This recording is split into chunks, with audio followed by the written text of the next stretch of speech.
Thank you. You're kind. How many are here tonight for the first time? Yeah, first time you've been able to make it this week. Let me see your hand. My goodness, where you been? We've been having a great time.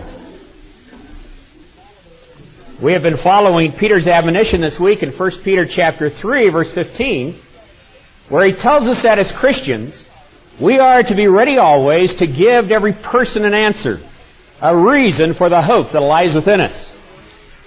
Tonight we're going to deal with another timely subject, that of the New Age movement, evolution, humanism, and the occult.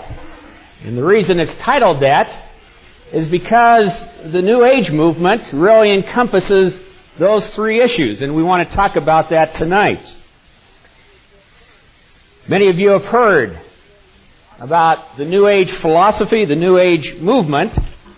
It's been in the papers this week. Sunday in the Denver Post, you had the USA Today magazine about Shirley MacLaine's movie going to be on this next Sunday evening, about her New Age thinking and what she has gone into in the world of the occult and Eastern philosophy. Then Monday morning in USA Today paper, there was a full-page ad in USA Today this week. Monday, January 12th, 1987. The Christ is in the world. A great world teacher for people of every religion and no religion. A practical man with solutions to our problems. He loves all humanity. What is he saying? When will we see him? Christ is here, my friends. He is among you. Back in 1982, a New Age society, headed by a man named Benjamin Creme, had taken out full-page ads saying that the Christ was here among us and that he was going to reveal himself in June of 1982. June of 1982 came and went, and the Christ did not show up. But he says that this man who is the fifth reincarnation of Buddha, who is the new Christ, he calls Lord Maitreya, he says is now living in a suburb outside of London, England. He may get off a cold there this week, according to the news, but that the Christ is going to reveal himself and usher in a new age and bring peace to mankind. If you have your Bibles, I'd like you to turn with me to Matthew chapter 24. We should not be surprised by full-page ads in USA Today newspaper this week telling us that the Christ is here among us. He's going to reveal himself soon. Jesus in Matthew chapter 24, speaking to his disciples concerning the last days. In verse 3 it says, he was sitting on the Mount of Olives, and the disciples came to him privately, saying, "Tell us, when will these things be? And what will be the sign of your coming and the end of the age?" A lot of people asking that question today. Jesus Christ said he's going to return. How are we going to know when that is going to take place? The disciples were asking. Look at what Jesus answered, first of all. And Jesus answered and said to them, "See to it that no one misleads you. For many will come in my name, saying, I am the Christ, and will mislead many." What do we have this week in USA Today? The Christ is in the world. Jesus said in the last days, you're going to see this happening. It shouldn't surprise us. In the last days, many will come in my name, saying, I am the Christ, and will mislead many. Verse 11, and many false prophets will also arise and will mislead many. Verse 23, then if anyone says to you, behold, here is the Christ, outside London, England, or wherever, or there he is, do not believe him. For false Christs and false prophets will arise and will show great signs and wonders so as to mislead, if possible, even the elect. And we are seeing this today on an unprecedented scale.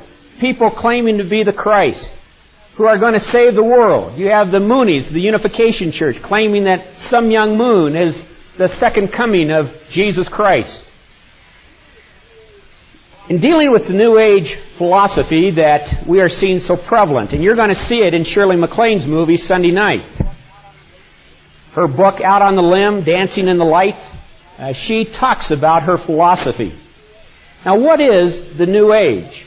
A lot of people have said that it is an organized conspiracy out to take over the world. Actually, what we are seeing today is a network of organizations and groups that are not involved in an organized conspiracy, but rather a network of New Age groups which share a common basis and philosophy. And they are coming together under this new philosophy and seeking to present this as the solution to the world's problems. Well, what is this common thread, this common philosophy that the New Age is built upon? And I might say that the New Age is very prevalent here in Denver. This is one of the major centers of activity because of the Aspen Institute, Windsong, John Denver's program up in Aspen, and other things coming out of Boulder that proclaim this New Age philosophy. Basically what it is a combination of the last three categories that we have been talking about this week. We have been talking the last two nights specifically about the pseudo-Christian cults. Organizations which claim to be Christian, claim to be in harmony with the Bible, and yet deny the central doctrines of historic biblical Christianity and claim to have some new revelation or some man-made teaching which replaces the Bible as their authority. The New Age movement, which is growing, proclaims a philosophy that combines three areas. First of all, it has taken from the Oriental cults a Hindu philosophy of pantheism. Pantheism says that we are all one with the universe. We are all part of nature. And that this universe is an impersonal universe which we are all part of.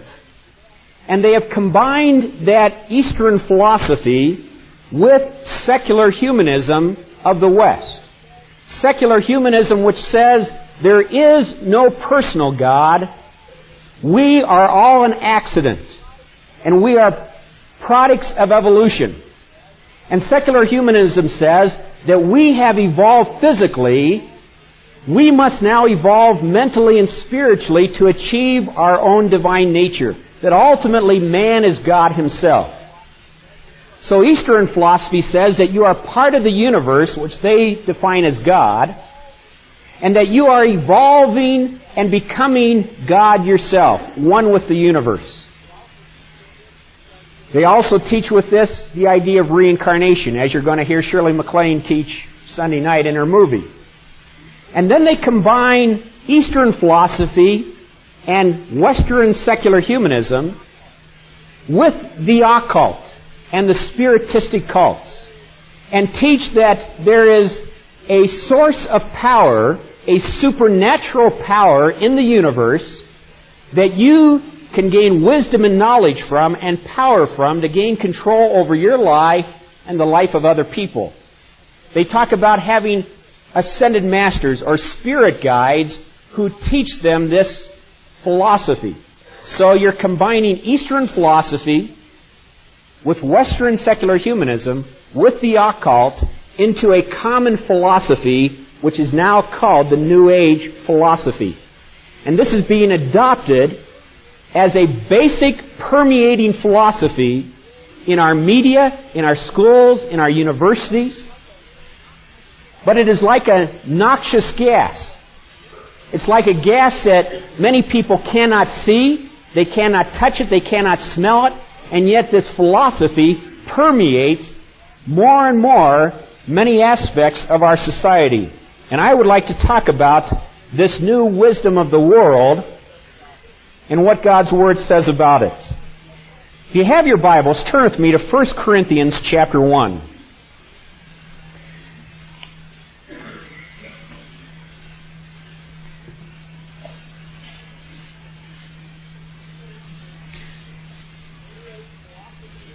This New Age philosophy, which finds its basis in secular humanism that man is an accident, man is a product of evolution, man is evolving to godhood himself.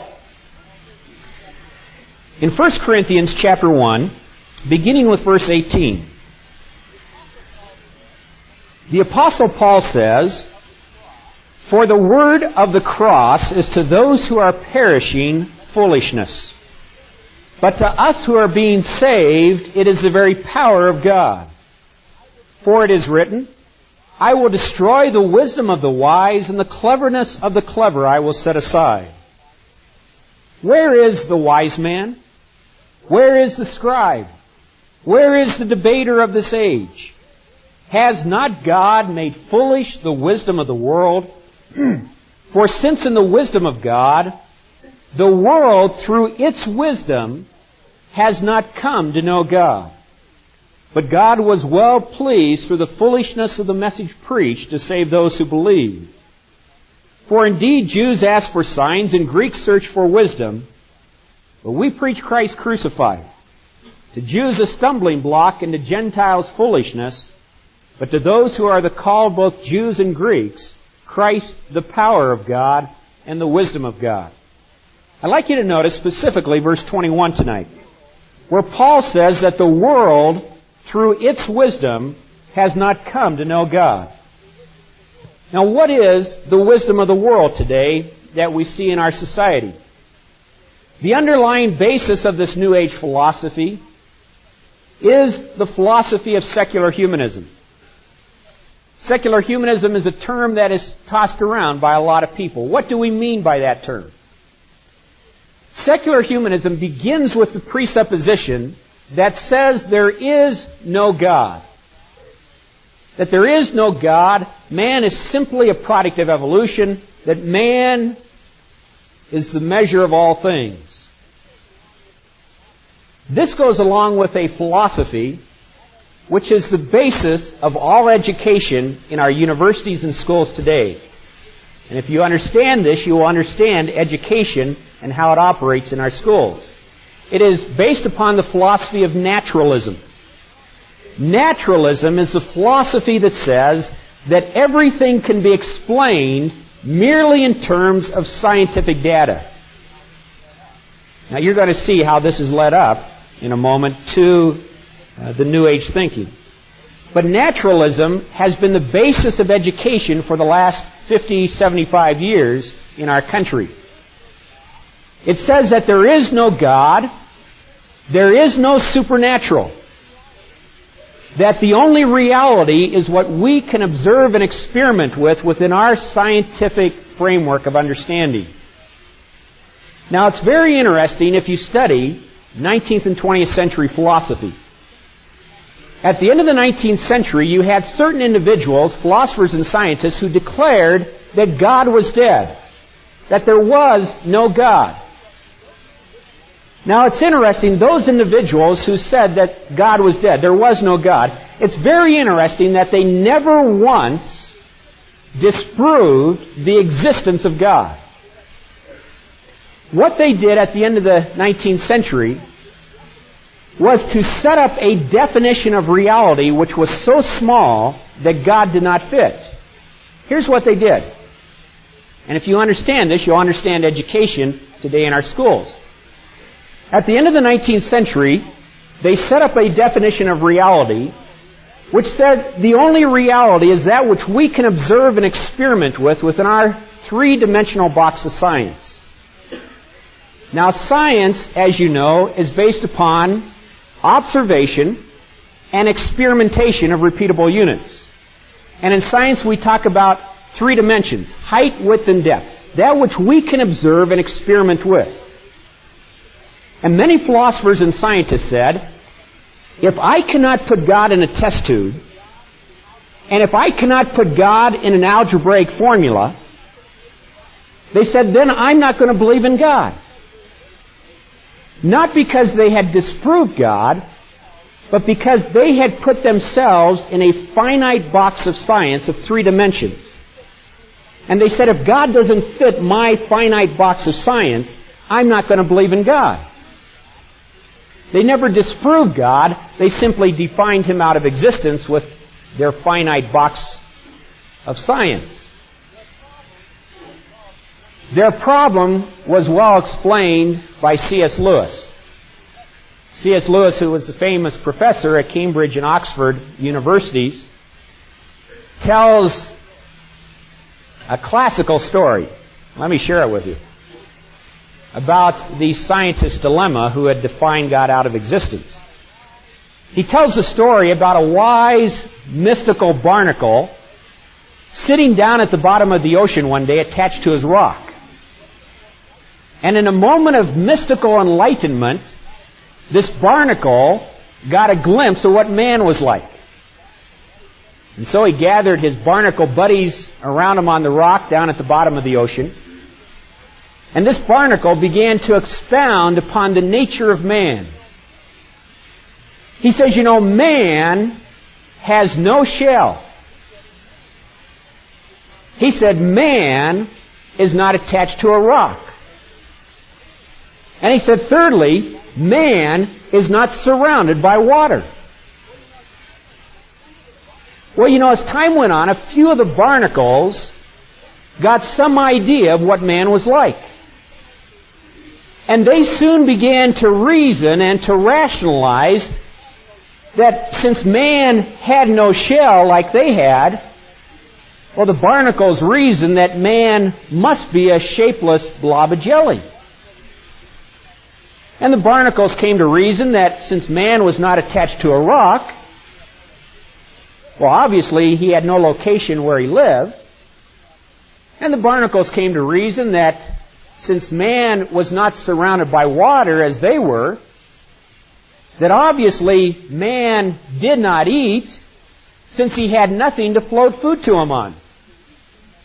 And the barnacles came to reason that this type of creature, man, was certainly far less active and important than barnacles were.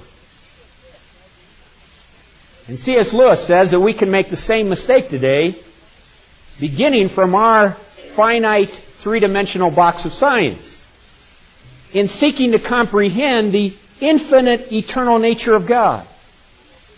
That oftentimes we can come up with concepts of God far less than who He really is, or simply say, God does not exist. Not because we've ever disproved Him, but because we, like the barnacles, have limited ourselves a priori to a finite box of reality. You see, those barnacles at the bottom of the ocean, they could not comprehend how there could be a creature like man because man did not fit their framework of understanding. So it's amazing to me. I meet people all the time who say, I'm not going to believe in God. Not because they've disproved God, but because they have limited themselves to a finite box of reality, which we call science, naturalism. What happened is when man declared that there was no God because of his finite definition of reality, he then ran into a variety of problems. Because if you say there is no God, because of your definition of reality, if you say there is no God, you must then ask yourselves the three great questions of life, which every philosopher has sought to answer. Now you see, every one of you in this room has what is called a worldview, a philosophy of life, how you view reality. Whether you know it or not, every one of you has a philosophy of life, a worldview, how you view reality. For you to be intellectually honest with yourselves tonight, each and every one of you here in this room must answer these three questions. They're the three great questions of life, and you might want to write them down. Because if you know someone who says there is no God, you need to have them ask these three questions. Number one, if you say there is no God, number one, what then is the origin of life? Where did man come from? Number two, if you say there is no God, you must ask the question, what then is the meaning and purpose of life? Why are you here? And thirdly, if you say there is no God, you must ask the question, what then is man's destiny? What happens after death? Well, you see, the philosophers and scientists came to that first question about 75 years ago. And they said, if there is no God, what then is the origin of life? Where did man come from? So we saw rising at the end of the 19th century a theory popularized by Charles Darwin in his Origin of the Species in 1859, later his Descent of Man in 1871, in which he said that if there was no God, life must be an accident. Man is a product of evolution, and man has evolved from lower forms of life. Time magazine a while back had a cover story you may have seen entitled, How Man Became Man. And on the cover they had a picture of Dr. Richard Leakey, paleontologist in Kenya, and Homo habilis, one of our alleged pre-ancestors. Dr. Leakey's the one over on this side.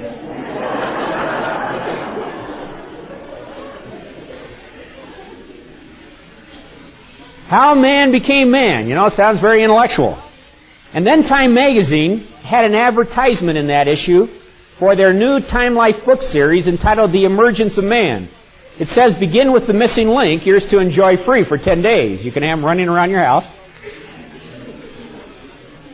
But let me read for you just these first two paragraphs as to what you're going to learn about the origin of where you came from. Today, that creature who first ventured to raise himself above the other animals no longer exists. He has become you. Unique, set apart from the 2 million other species living on a planet, by a thumb that makes your hand a precision tool, by a knee that locks you into a comfortable upright position, and by your capacity for abstract thought and speech. All this and more has enabled your species to dominate the earth. And yet you share with every other creature that ever lived the same origin. Now get this. You share with every other creature that ever lived the same origin. The same accident that led to the spontaneous creation of the first single-cell slimy algae 3.5 billion years ago. Isn't that exciting to know? You share the same accident. You have evolved from the same slimy algae 3.5 billion years ago. Now I want you to think about that, friends. Because what a lot of people don't realize is this philosophy has become the basis of education in our schools. And we have been training an entire generation of people into the belief that they are an accident evolved from slimy algae. Now I want you to think about that. If you are teaching young people that they are nothing but an accident evolved from slimy algae, if you're thinking at all, you got to start asking some basic questions like, number one, what does that do to the value of human life? If you begin your education with the philosophy of naturalism, that there is no supernatural, that man is an accident evolved from slimy algae,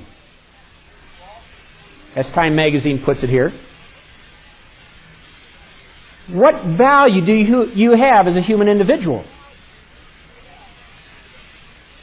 You guys start asking like, number two, what is the basis of morality? What basis of morals do you have if you're nothing but an accident evolved from slimy algae? You wonder why we got a decline in morality in this country? A decline in human value? If you're teaching people they're nothing but an accident evolved from slimy algae? What does it do to the meaning and purpose of life? It's very interesting when you go to the theory of evolution. The theory of evolution is the basis of humanism. It's the basis of the New Age philosophy. And yet, when you look at the scientific evidence for evolution, you discover that there is no scientific evidence for evolution. Rather, it is purely based upon a philosophical assumption of naturalism. It's interesting, for example, what Dr. George Wall, professor of biology at Harvard University, who won the Nobel Prize in Biology in 1971, writing in Scientific America on the origin of life. You can pick this up at B. Dalton's or Walden's. It's published by Scientific American, the leading science journal in our country, entitled Life, Origin, and Evolution. In this book, Dr. Wall of Harvard, Nobel laureate in biology, has a very interesting article entitled The Origin of Life. Dr. Wall, in this article, let me just paraphrase what he says, and then I'll read a couple paragraphs for you. But in this article, Dr. Wall says this, quote, he says, when it comes to the origin of life on this earth, he says, we only have two possibilities as to how life arose. He says, one is spontaneous generation arising to evolution. The other is a supernatural creative act of God. He says there is no third possibility. Now he says spontaneous generation, the idea that life arose from non-living matter, he says that was scientifically disproved 120 years ago by Louis Pasteur, Spallanzani, Reddy, and others. But he says that leads us scientifically to only one possible conclusion, that life arose as a supernatural creative act of God. But then in the article he says, I will not accept that philosophically because I do not want to believe in God. Therefore, he says, I choose to believe in that which I know is scientifically impossible, spontaneous generation arising to evolution. Now that's where many people are today in our society. They're saying, don't bother me with the scientific facts. Let me just hold to my biased presuppositions because I don't want to believe in God. Well, what was Dr. Wall saying? Dr. Wall was saying that when you come to the question of origins, you only have two choices as to how life arose. There are not 3, 4, 5, or 6, friends. There's only two choices that you can even think of. One is spontaneous generation. The other is a creative act of God.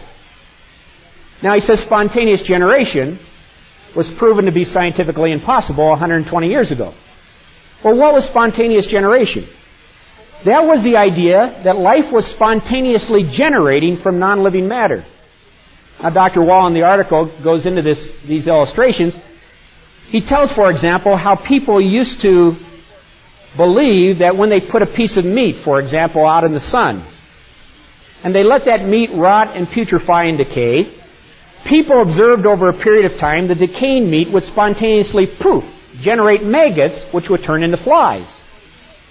People also observed with their own eyes that if you put, for example, rags and cheese in the corner of a house, that over a period of time those rags and cheese would spontaneously generate mice. People also observed, for example, that if you had a stagnant pool of water, that over a period of time that stagnant pool of water would spontaneously generate wrigglers turn into mosquitoes or tadpoles turn into frogs. And so the idea was held for some 2,000 years, all the way back to the time of the Greeks, that life was spontaneously generating from non-living matter. Well, of course, we laugh about it now, but it's widely held up until 120 years ago. When a man named Louis Pasteur, in his laboratory in Paris, France, we get the term pasteurization of milk from him. He's the father of modern biology. Louis Pasteur, as well as Spallanzani and Reddy, demonstrated through a variety of experiments that when you put meat out in the sun and you let it rot and putrefy and decay, the meat does not generate maggots, but rather flies are attracted to the decaying meat, lay their eggs, and produce the maggots and turn into flies. Pasteur also demonstrated that when you put rags and cheese in the corner of a house, that they do not generate mice, but rather mice sniff out the cheese, build their nest, and have their young. And the same with the stagnant pool of water. It's very interesting that it became, 120 years ago, a basic axiom of all of biology that life only arises from life. It is scientifically impossible to get life from non-living matter. This today is the basic axiom of all of biology. life only arises from life. It is scientifically impossible to get life from non-living matter. Now, obviously, this conflicts with the theory of evolution, and yet every scientist holds to it. So how do they teach it in our schools? Well, I was speaking 2 years ago up at Colorado State University up at Fort Collins. Just to give you an example of your own state. The university, I went down to the bookstore there at the university in Fort Collins to see what textbooks they were using in biology. They were using 2 of the standard biology textbooks used all across the country in our universities. If you pick those textbooks up and read them, it's very interesting. The first 3 chapters of the textbooks teach biogenesis, that life only arises from life. It is scientifically impossible to get life from non-living matter. The last paragraph of the 3rd chapter said, after they had just finished telling you this for 3 chapters, the last paragraph then said, but in order to be a modern-day biologist, one must accept the hypothesis of spontaneous generation. After they just finished telling you for 3 chapters it was scientifically impossible, and then the rest of the book is teaching the theory of evolution. Now, this is what they do in the textbooks. They're saying, don't bother me with the scientific facts. I'm going to teach my biased presuppositions. You see, what they have done in our schools, there's a controversy going on, as you know, in the courts right now between evolution and creation. People who want creation taught, the scientific evidence for creation taught alongside evolution. It is not a religion versus science issue. It is teaching science honestly and presenting the facts. What they have done in our schools is very interesting. A lot of people cannot figure out, if there is so much evidence for creation, why don't they allow it taught in the school systems today? Well, let me share with you what they've done. And if you understand what I'm about to tell you, you will understand much of the educational process in our system today. Here's what they've done. They have ruled out the answer before they began to ask the question. Let me say that again. They ruled out the answer before they began to ask the question. They said, there is no God. Now let's ask the question, what is the origin of life?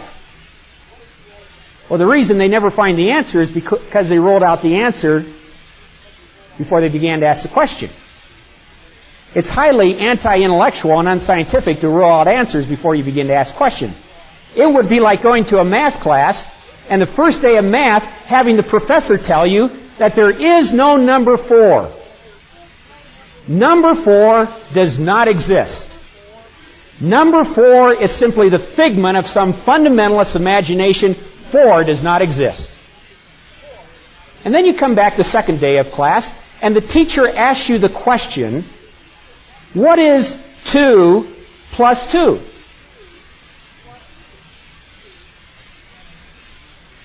What is 2 plus 2? Well, everybody knows that. 2 plus 2 must be 3. Maybe 5. 6. But it cannot be 4 because we ruled 4 out a priori. We ruled 4 out because of our definition before we began to ask the question. I submit to you, friends, that it's highly unscientific to rule out answers before you begin to ask questions. But that's precisely what we've done in our public school system. I mean, we've gotten so smart in our public school system that when I went to kindergarten, they used to tell me that a frog turning into a prince was a nursery fairy tale. And then when I got to the university, you know what they told me? I got to the university, they told me a frog turning into a prince was science.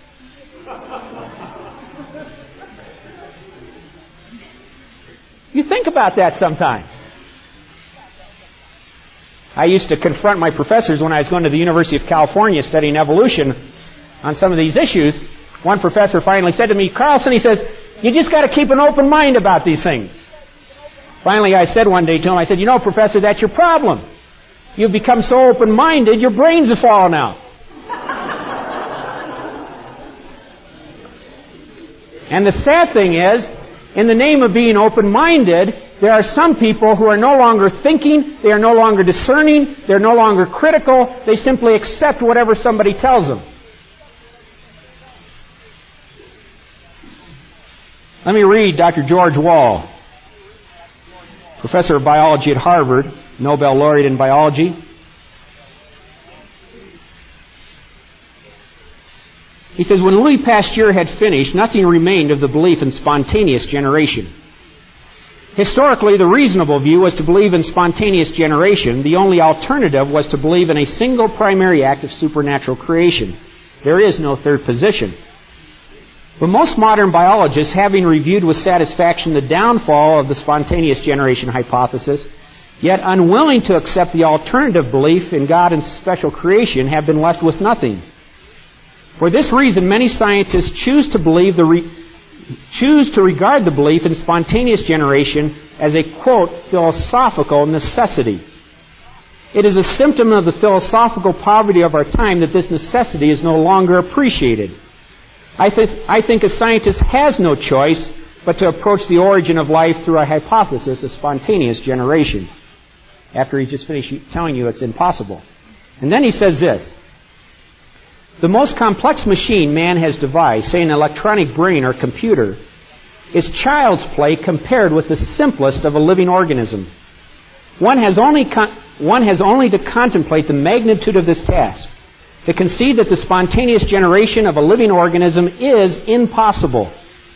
Yet here we are as a result, I believe, of spontaneous generation. You want a Nobel Prize for that, folks. Don't bother me with the facts. Let me hold to my biased presuppositions. That's why I like what Sir Fred Hoyle, speaking last year at the British Academy of Science. Sir Fred Hoyle, one of the leading evolutionists in Europe, I mentioned Sunday, shook up the scientific community when he made the statement this last January. He said, we must be honest with ourselves. He says the probability of life arising by chance is the same probability, he said, as throwing a 6 on a dice 5 million consecutive times. He then went on to say the probability of life arising to greater and greater complexity and organization through chance evolution, he said, is the same probability as having a tornado tear through a junkyard and form out the other end a Boeing 747 jetliner. You know, random impersonal chance does not produce complexity and organization, only greater chaos.